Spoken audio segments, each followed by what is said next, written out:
Un impressionnant détachement des forces des hommes en tenue a été déployé dans la région du Boukani. C'est l'opération Tranquillité scellée.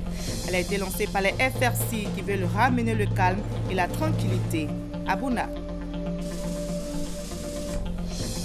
Le Ghana, pays voisin à la Côte d'Ivoire, vient d'abriter un festival, le festival Akwashi Daye. La Côte d'Ivoire a été invitée à ce festival qui se tient tous les 6 mois.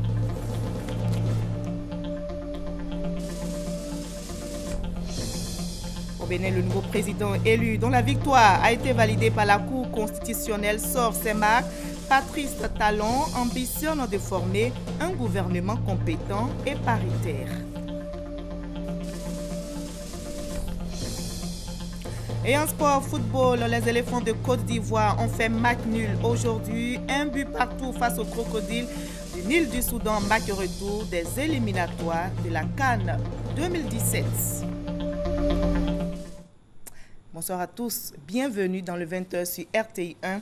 Les forces républicaines de Côte d'Ivoire assurent la sécurité à Bouna, touchée récemment par des violences intercommunautaires. Un impressionnant détachement des hommes en tenue a été déployé dans la région du Boukani. C'est l'opération Tranquillité scellée. Elle a été lancée par les FRC qui veulent ramener le calme et la tranquillité à Bouna. Un point de la situation sécuritaire a été fait au chef d'état-major général des FRC, Abou Sanogo.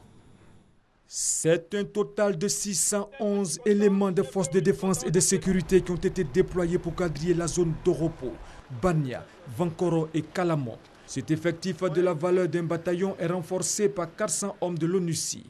C'est ce qui ressort du point de la situation sécuritaire dressée par le chef des opérations, le colonel Kwame Ungora, au chef d'état-major général des forces républicaines de Côte d'Ivoire, le général de corps d'armée Soumaïla Bakayoko pour l'opération Tranquillité scellée au poste de commandement.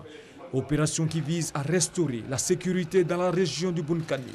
Selon le colonel Kwame Ungora, la situation est relativement calme à Bouna, mais mitigée dans les villages alentours. Mais pour le général de corps d'armée Soumaïla Bakayoko, la mission est claire. Bouna, vous avez neutralisé, c'est bon. Il ne peut plus rien faire systématiquement à Bouna. Mais où nous ne sommes pas, c'est là-bas qu'ils continuent de s'affronter et faire toutes les tueries que nous déplorons actuellement. C'est pour cela, ensemble, nous allons rayonner de plus en plus vers les campagnes. Le général de division Didier Lotte, commandant la force de l'ONUCI, a promis les jours à venir un renforcement des effectifs par un détachement des forces sénégalaises dans l'optique de désarmer tout individu possédant illégalement une arme. Lorsque mes sections vont aller patrouiller, elles puissent prendre un binôme ou un trinôme de FRCI ou de gendarmes qui, eux, ont la possibilité de désarmer. Il faut qu'on retourne à la normale le plus rapidement possible. Les généraux ont par la suite entrepris une tournée dans la ville.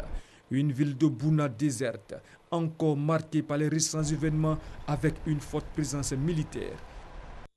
Voilà comment Bouna se remet après les affrontements. Quelle est la situation dans la ville et les villages environnants? Comment vivent les populations?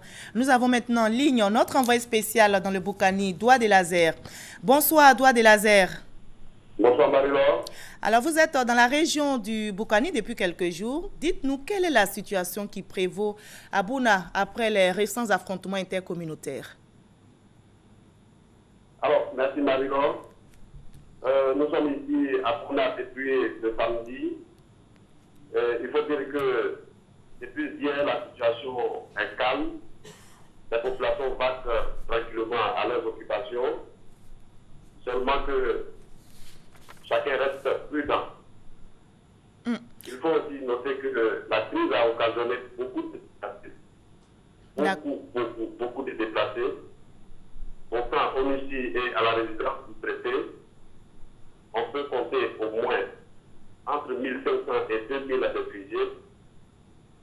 On nous a fait signaler aussi aujourd'hui qu'à la frontière Côte d'Ivoire-Burkina, d'autres réfugiés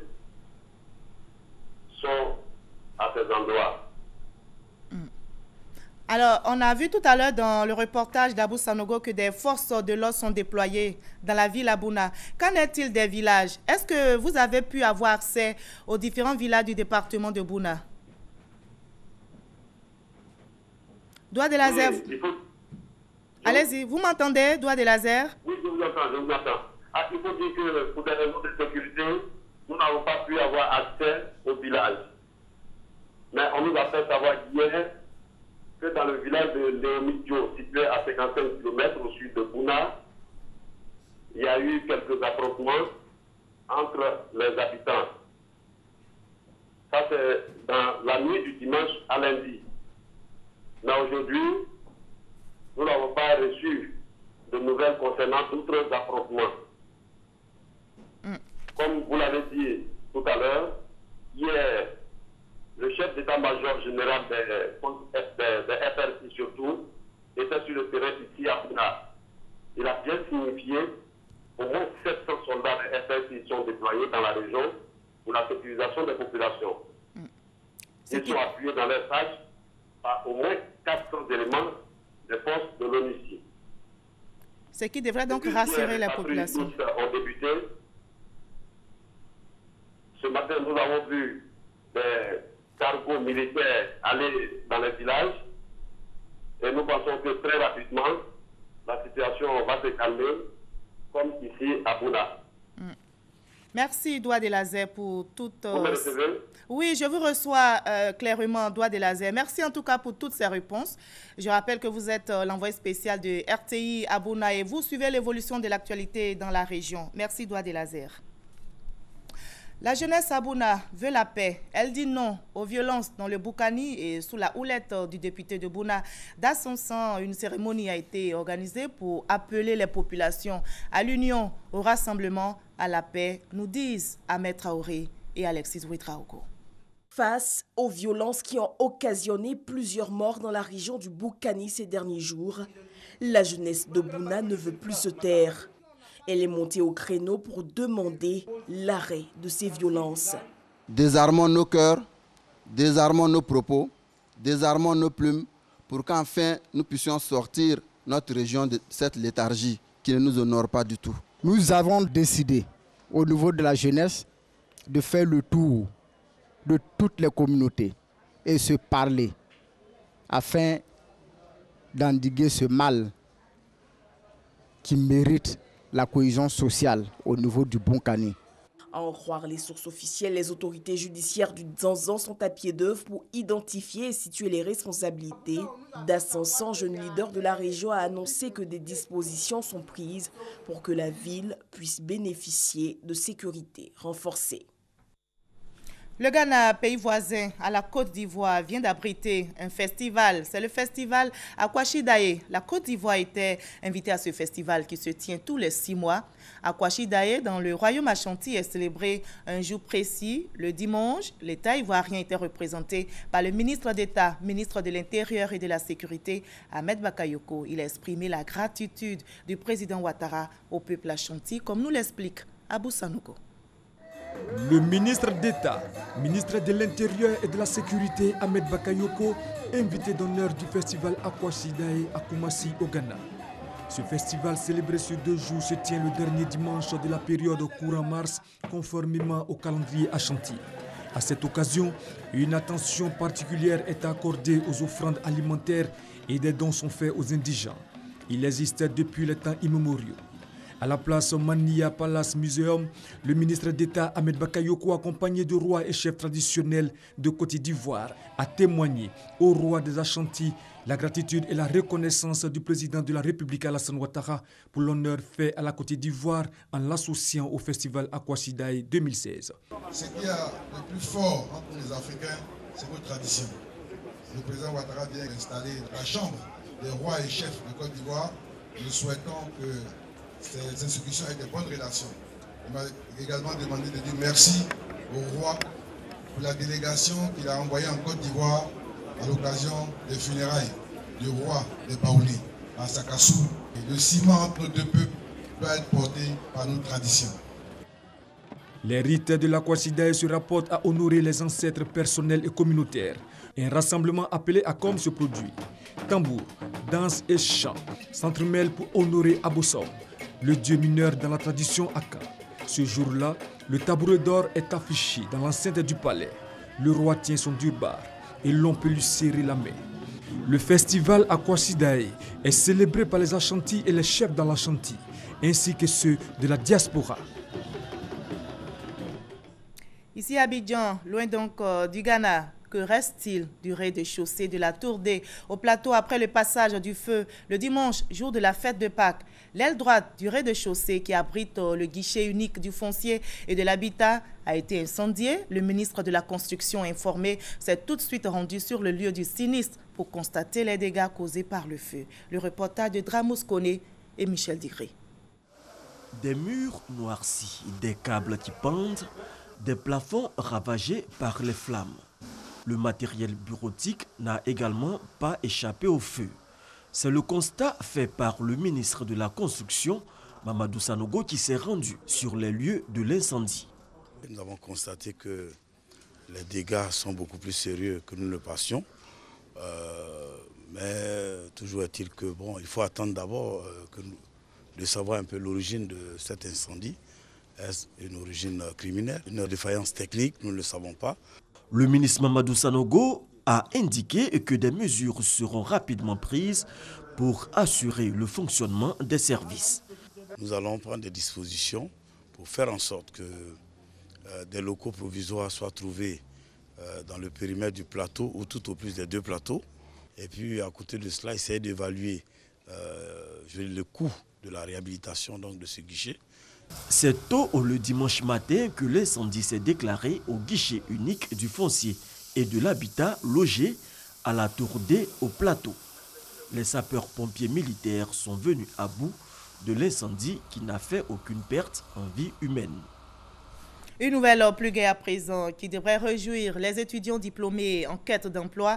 La Chambre de commerce européenne en Côte d'Ivoire et l'Université Félix Houphouët-Boigny viennent de mettre en place un projet de formation pédagogique. L'objectif est de favoriser l'insertion de ces étudiants diplômés, nous explique Grace Kando. Les étudiants diplômés ont souvent du mal à trouver un emploi. Une situation qui s'explique notamment par l'inadéquation entre la formation et l'emploi. Pour trouver des solutions à ce problème, l'Université Félix Houphouët-Boigny d'Abidjan et la Chambre de commerce européenne en Côte d'Ivoire mettent en place un projet d'adaptation des curricula pédagogiques.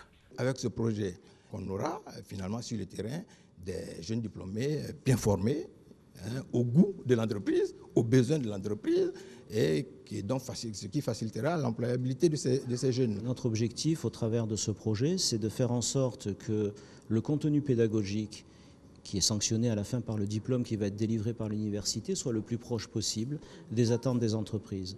Et ça va permettre donc aux entreprises d'une part de recruter des jeunes mieux formés, d'autre part pour les jeunes ça va leur permettre d'être beaucoup plus à l'aise dans le milieu dans lequel ils vont travailler et de pouvoir envisager une carrière beaucoup plus longue également. La Chambre de commerce européenne en Côte d'Ivoire compte 140 entreprises. 7 UFR ayant un corps de métier commun avec ces entreprises ont été ciblés pour la phase pilote du projet.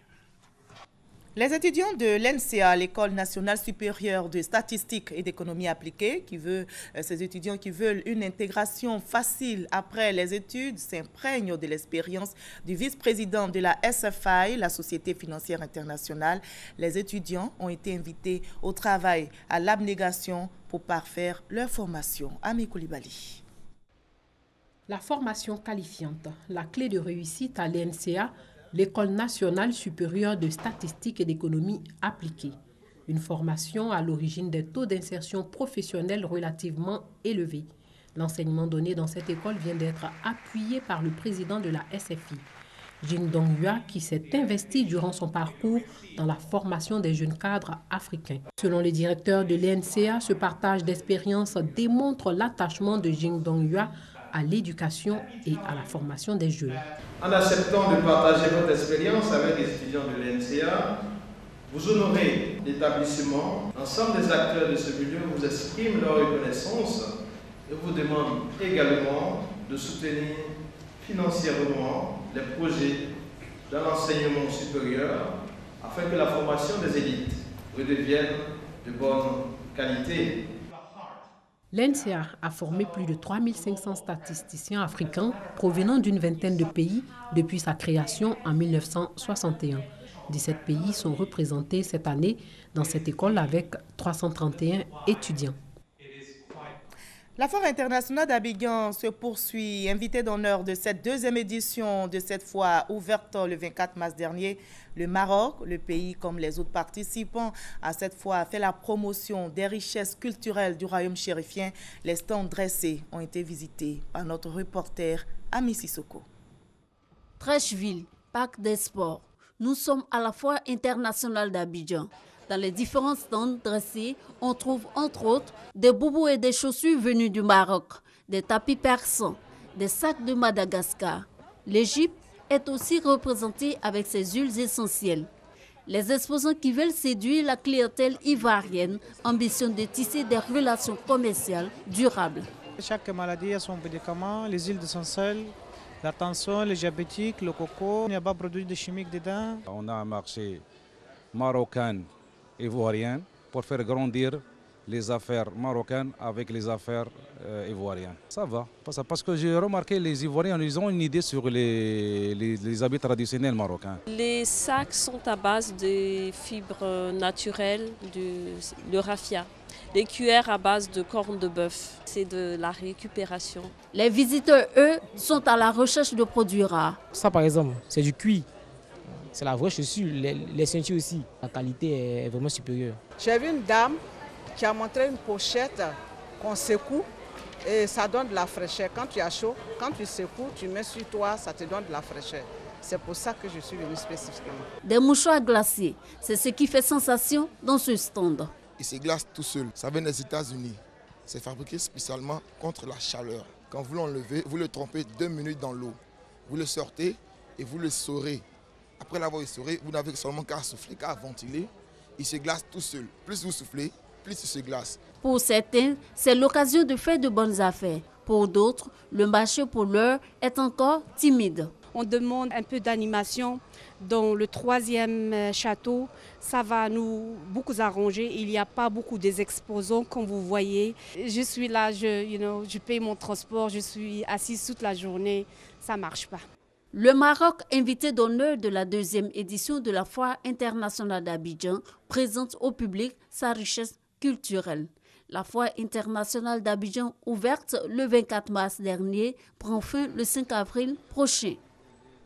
Au chapitre politique de cette édition, le RDR, le secrétaire général par intérim du Rassemblement des Républicains, en tournée à l'intérieur du pays, a fait une escale à Daloa pour un meeting. Amadou Soumaoro a appelé à l'union et au rassemblement au sein du parti. C'est un reportage d'Amza Diaby.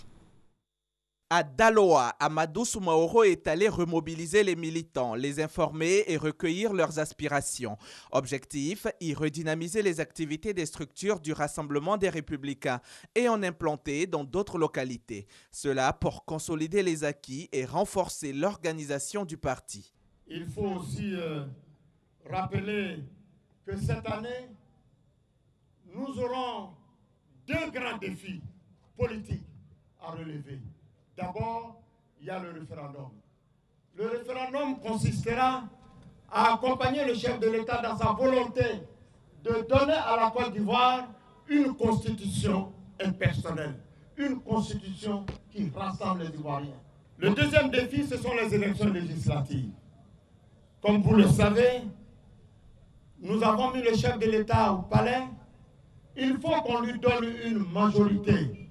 Comme nous l'avons fait la dernière fois, une majorité absolue pour lui permettre de mettre en œuvre sa politique hardie de développement. C'était aussi l'occasion pour le secrétaire général par intérim du RDR d'expliquer aux militants le bien fondé de la création du parti unifié. Comment se porte le RDR à Daloa? Le secrétaire départemental du parti a fait le point. Nous avons initié des rencontres politiques sectorielles, des rentrées politiques sectorielles.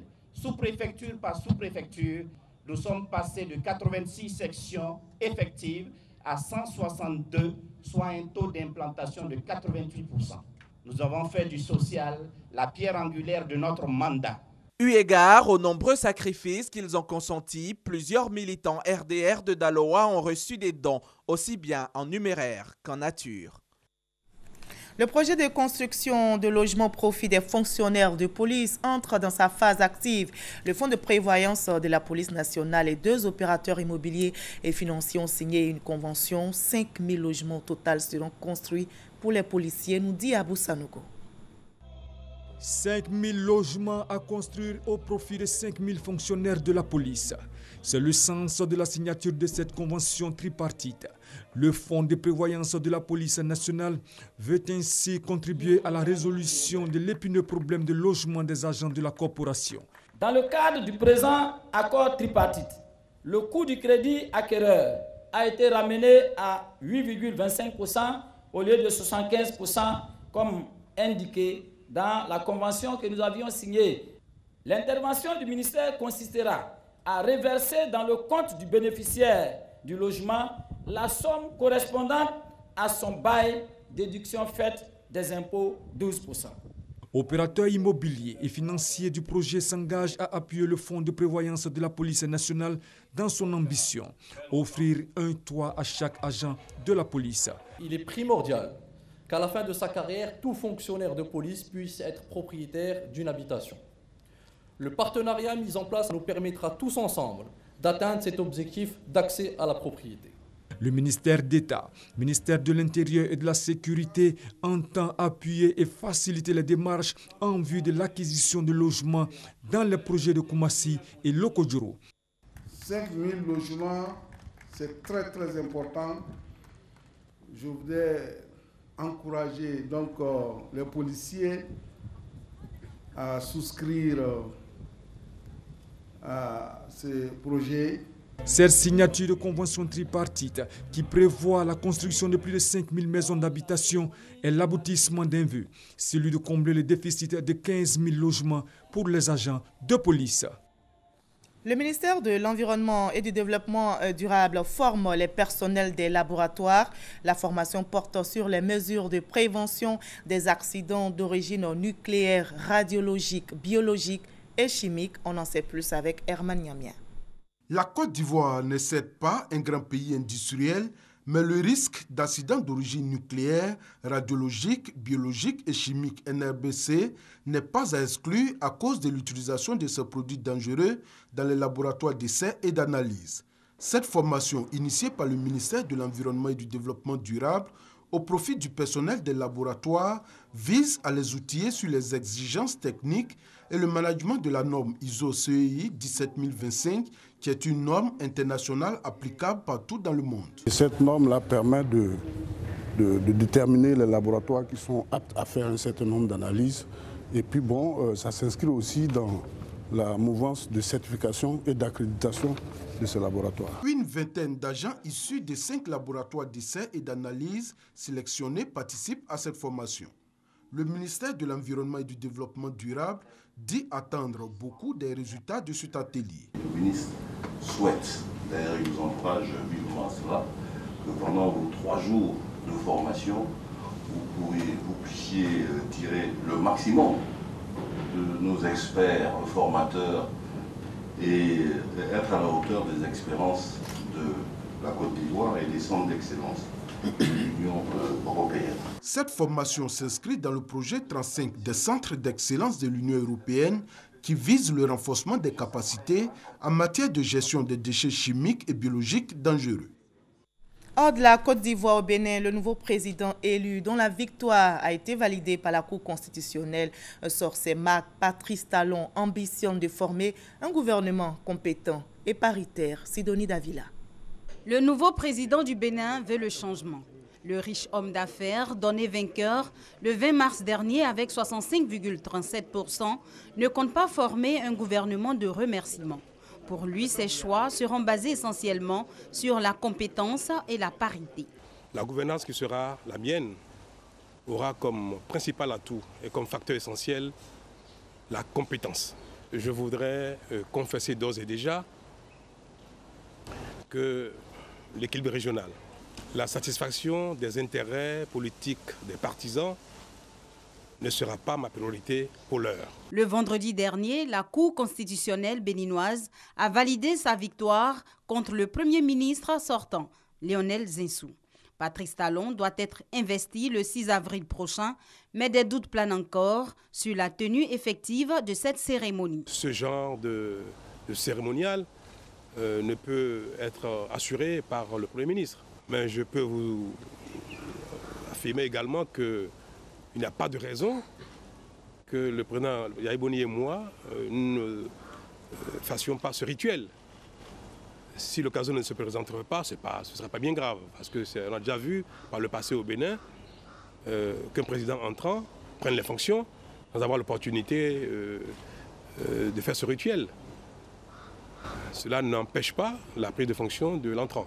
Le nouveau président béninois Patrice Talon, âgé de 57 ans, a été élu suite au deuxième tour de l'élection présidentielle du 20 mars dernier. Il succède ainsi à Boni Yayi qui lui quitte le pouvoir après 2 mandats de 5 ans passés à la tête du Bénin. Le pirate de l'air qui a détourné l'avion d'Egypte Air sur Chypre aujourd'hui s'est rendu à la police chypriote. Les 7 otages dont les membres d'équipage et les passagers ont été libérés. Ils sont sains et saufs, mais la police chypriote a découvert que la menace de détention d'une ceinture d'explosifs proférée par l'homme n'était qu'un mensonge. Salimatou Dia, Alexis Ouedraogo. Finalement, du bluff pour forcer le pilote de l'avion d'Egypte Air à atterrir sur le tarmac de l'aéroport de Larkana à Chypre. Le pirate de l'air qui menaçait de se faire exploser ce mardi matin à bord du Boeing avec 7 otages n'avait en réalité aucune ceinture explosive. Selon la police chypriote, aucune trace d'explosif n'a été trouvée ni sur l'homme ni dans l'appareil après son arrestation. L'homme s'est rendu à la police 7 heures après le détournement du vol qui avait à son bord 55 à 81 passagers effectuant la liaison entre Alexandrie et le Caire. Après négociation avec la police, le pirate de l'air avait libéré un grand nombre de passagers, mais détenait toujours 4 membres de l'équipage et 3 passagers. Il aurait agi pour des raisons personnelles, demandant à voir son ex-épouse de nationalité chypriote et réclamant la libération des prisonniers en Égypte. Il est à présent arrêté et les otages sains et saufs. L'aéroport de Larkana reste pour l'heure fermé. Les vols déroutés vers l'aéroport de Paphos, à l'ouest de l'île de Chypre. Et on termine en sport football. Les éléphants de Côte d'Ivoire ont fait match nul aujourd'hui. 1 but partout face aux crocodiles du Nil du Soudan. Un match retour des éliminatoires de la CAN 2017. Retenez que lors du match aller ici à Abidjan, la Côte d'Ivoire avait battu le Soudan. 1 but à 0. Allez, fin de ce 20h. Merci à vous tous de votre aimable attention.